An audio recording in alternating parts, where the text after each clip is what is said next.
حضرت عمر رضی اللہ تعالیٰ عنہ کے بارے میں آتا ہے، خلیفہ وقت ہیں، مدینے کی گلیوں کا چکر لگا رہے ہیں، ایک گھر کے باہر پہنچے، آواز سنائی دی، ایک عورت کی آواز وہ اشعار گنگنا رہی تھی۔ حضرت عمر دروازے پر رک گئے، سننا شروع کیا۔ اس عورت نے وہ سارے اشعار پڑھے اور آخر میں ایک دعا کی، اور دعا یہ تھی کہ یا اللہ، جن کے لیے میں نے یہ اشعار لکھے ہیں، کل قیامت کے دن میرا حشر ان کے ساتھ کر دینا۔ حضرت عمر رضی اللہ تعالیٰ عنہ نے دروازے پر دستک دی،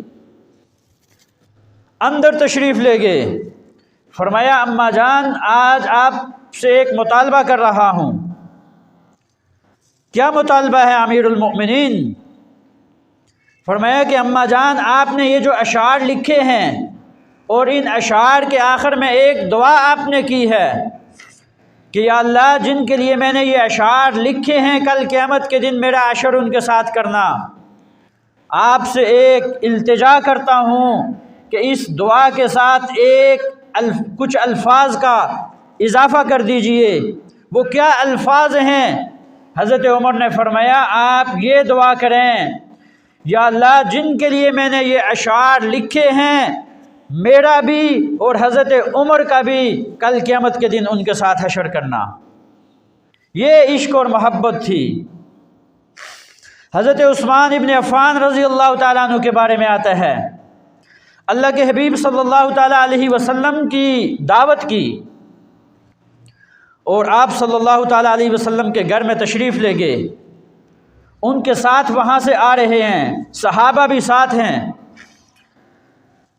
صحابہ فرماتے ہیں کہ ہم نے حضرت عثمان ابن عفان رضی اللہ تعالیٰ عنہ کو دیکھا کہ وہ اپنی نظریں انہوں نے نبی کے قدموں پر جمائی ہوئی ہیں، اوپر نہیں دیکھ رہے، زمین کی طرف دیکھ رہے ہیں اور آپ صلی اللہ تعالیٰ علیہ وسلم کے قدموں کی طرف دیکھ رہے ہیں۔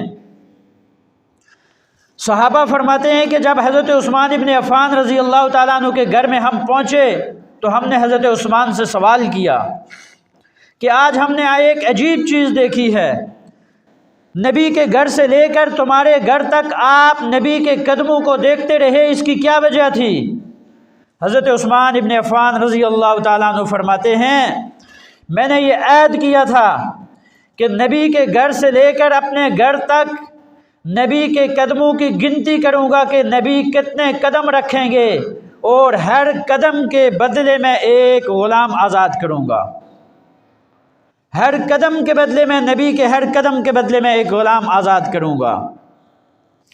یہ تھی محبت اور عشق۔